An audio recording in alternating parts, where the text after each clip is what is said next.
Hello and welcome to Dukascopy TV. I'm Andrew Saks-McLeod, Chief Executive Officer of Finance Feeds. And joining me here in Geneva, Switzerland in the studio today is Bart Burggraaf. Hi Bart. Hi Andrew. Nice to see you again. Good to see you too. And today, Bart, who is Managing Partner of MediaGroup Worldwide and looks after the London operations of the company. That's right. Is going to talk to us about acquisition and positioning and value propositions, which is something which companies really struggle with these days. Right. I think a lot of companies that are large in this industry, in the brokerage industry, are large because they were first movers. I give Saxo Bank as an example, Swissquote here in Switzerland, there's IG, FXCM, Gain. Exactly. So all of these companies were very early and they got a big head start. And so bigger is better. Lots of traders that go, okay, I want to go somewhere where it's stable. Yes. So we'll join those guys. And there was really not a huge need for those brokerages to concern themselves with branding and brand building and positioning. That's right. Now, they have really good marketing people now, and I'm sure they have figured out. You've probably seen, they have indeed. Gain Capital's Chief Marketing Officer keeps taking huge share capital awards. Have you seen that? I haven't, no. Goodness me. She is, for the last year, she's been taking several $100,000 worth of options every few months. Oh, good for her. So She must be doing a good exactly, job then, yeah, that's right. So as you say that, you're absolutely right. Those large companies, one thing they tried to do before all the competition came along was rush to IPO the company. Right. That was the original way of showing how they had stability. So it's very logical, right? You're new in a marketplace. All you really need to do is put yourself out there and make yourself available. So this is when this sort of generic marketing started. You know, which way is the euro dollar going to go, or we have 2 pip spreads, or whatever. A lot of new competitors entered the market. There was still space for them because the market grew and kept on growing. And so we've now come to a space actually already for a couple of years where it's starting to be very difficult for brokers without a sort of differentiated, well-positioned brand to acquire business at a very low cost. So what you see is brokers that are really thriving just on operational efficiency.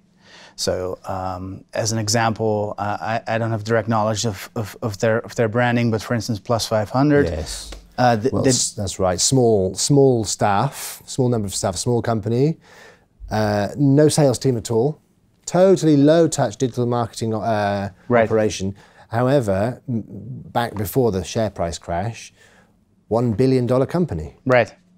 So they've done great in terms of operational efficiency, but if they stop doing marketing, there's no residual value there. That's right. There's you know, not. If they stop marketing tomorrow, they'll stop getting customers, and within a year, they have to close down. That's right. So this is a real problem. This is not building value for the future, and this also means is that you have a very undifferentiated platform. That means customers can very easily move somewhere. That's exactly right. And so you see the larger players, probably not because of their genius, but mostly just because of the way it was, the way the market went. They built their own proprietary platforms, and customers that go on their platform, they'll have to get used to it. Yes. They'll be sticky, you know. They will. And so this is differentiated. They have a account manager they know by name. So that's all great from a offering point of view. That's actually very interesting because you should mention that, because the initial cost of setting up a company with that kind of infrastructure means not only an R&D team in-house, but also a support team in-house all the time for not just for the customers, but for all of the proprietary system end to end.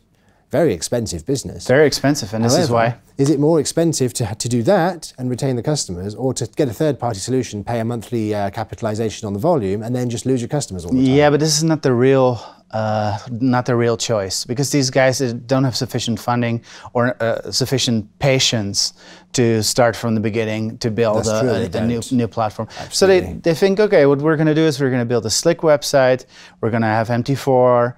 We're going to just offer tight spreads, try to undercut, and just eke out market share. And that's not very sustainable. There are companies that are doing a really good job. Darwinix, for instance, I think they have a really nice. Yeah, that's kind of interesting, isn't it? Because that's a very different. Whether there's a value proposition there, I don't know, but it's a very different model altogether. Right. It's kind of, I call it a kind of charismatic social trading platform, if you see what I mean. Yeah, but it's not just their trading platform. They have a integrated whole. I mean, all of their advertising, all of their creative, everything just looks as it should. It does, even down to the logo. Right. The logo is I think it's an owl or something like that, right? It's something like that, which is effectively the Darwin. And the whole company, what they've done is taken one of these turned into household names, so you become a Darwin rather than an actual social trading leader or something like that. That's quite clever. So they're quite good at that. Of course, it's still a small player. There are others that are doing really well in terms of branding and marketing. But I think the key point here, Andrew, is that if you're a small company, don't just think about how can I eke out just a few % here or there, but think about how can I differentiate my company. How can I have a value proposition that fits with my target audience? How can I show that in all the different touch points that a customer has with your company? That is very interesting indeed, and certainly we'll expand on that a bit further in the next episode. Absolutely. Thank you very much for joining us today, Bart. Not a problem. Good to see you. That's Bart Burggraaf of MediaGroup Worldwide. I'm Andrew Saks-McLeod, Chief Executive Officer of Finance Feeds. You're watching Dukascopy TV. Join us again next time. Goodbye.